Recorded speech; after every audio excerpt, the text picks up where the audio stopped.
Tadi sempat menyentuh mengenai maraknya impor produk dari China. Dan ini mau tidak mau harus diakui Pak, menjadi salah satu ancaman yang luar biasa untuk produk UMKM.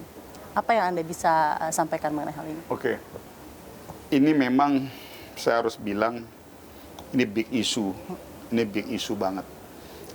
Dan kalau tanya ke saya juga secara sejujurnya, saya pun masih betul-betul berpikir keras untuk mencari format dan formulasi yang terbaik.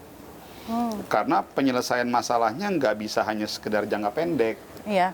Penyelesaian masalahnya jangka pendek dan jangka panjang, Mbak. Kalau jangka pendek, itu sebetulnya dengan menutup aplikasi-aplikasi itu juga beres. Contoh, kayak aplikasi Temu tuh, kan sempat heboh tuh.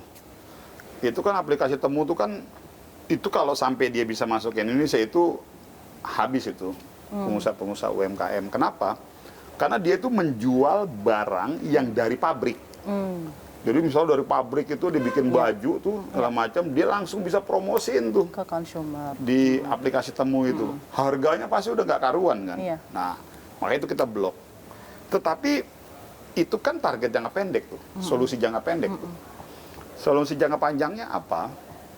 Ada dua hal, harga dan volume produksi. Oke. Jadi sejujurnya kalau kita mau lihat barang-barang dari impor ya, barang-barang dari, ya terutama barang dari Tiongkok ya, barang dari Cina, itu kan sebetulnya kenapa mereka membanjiri dan banyak kita setengah mati ngelawannya, karena murah, Betul. jumlahnya gede. Iya. Nah, berarti kan itu tuh sebetulnya kata kunci ataupun isunya.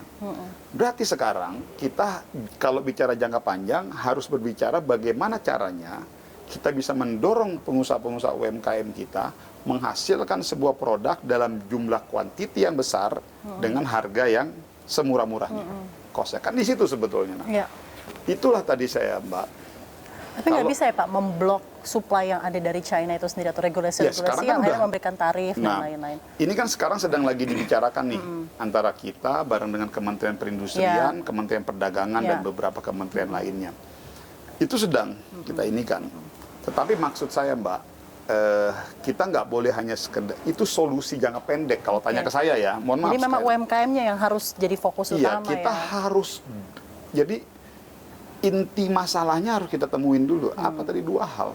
Kita berhadapan dengan barang murah dengan dan barang banyak. yang murah dan banyak sekali kuantitasnya.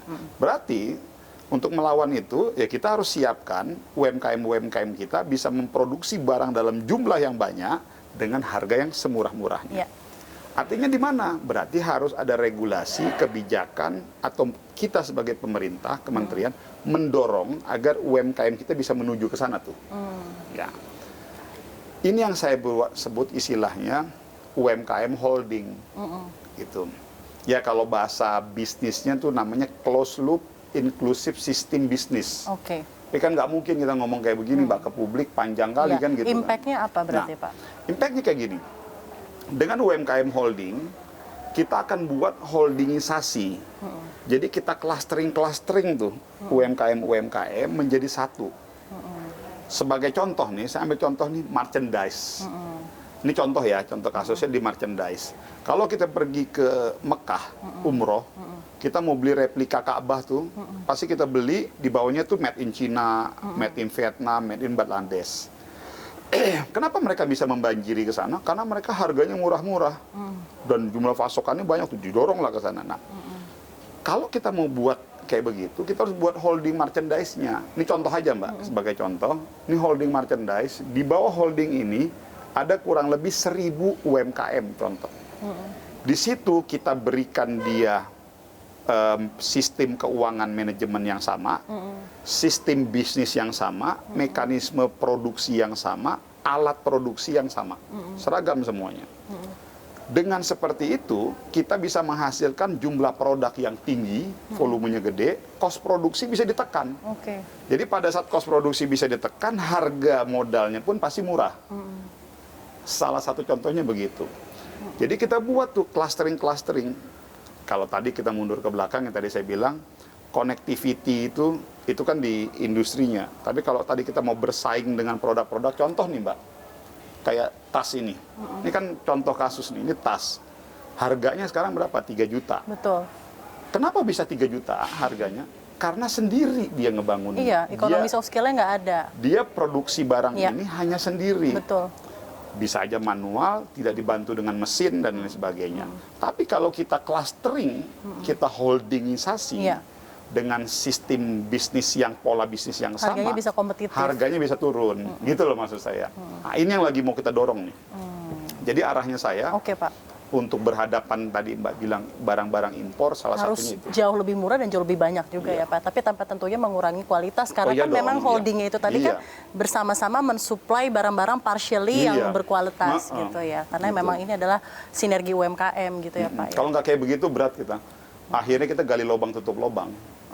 Karena Korea Bentuknya berupa apa Pak? Apakah aplikasi di mana pelaku UMKM bisa bertemu atau sistem nanti seperti apa? kita Sistem. regulasinya nanti akan kita Oh, dorong oke. dan kita akan gandeng beberapa grup-grup usaha besar. Oke. Ada dengan sistem Bapak Asu atau bisa jadi nanti kita top up lewat BLU kita. Oh. Kan kita juga ada badan layanan Iya, umum. Iya Pak. Nah, itu kan bisa aja. Iya, Nanti iya. kita buat scam bisnisnya, kita support di situ, kita top up dengan anggaran BLU kita, atau bisa juga kita melibatkan pihak swasta. Nah, ini lagi kita finalkan nih semuanya. Ya, looking forward to it, kita tunggu Pak Iya, iya. inovasinya dan semoga impact-nya beneran sampai ke mereka luar biasa. Karena gini Pak. Terima contohnya kasih. Mbak, Ya. Cina dulu tuh 20 tahun yang lalu begini.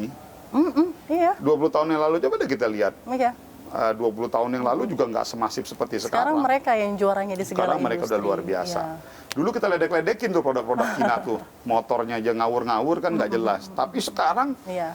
mereka bisa punya motor yang luar biasa, mereka punya mobil BYD kayak begitu. Korea Selatan dulu juga kayak 20-15 tahun yang lalu juga kayak begini. Sekarang mereka udah. Jadi itu dari sektor UMKM-nya. Makanya tadi saya bilang harus dikonektivitikan tuh Iya. antara UMKM dengan industri besarnya.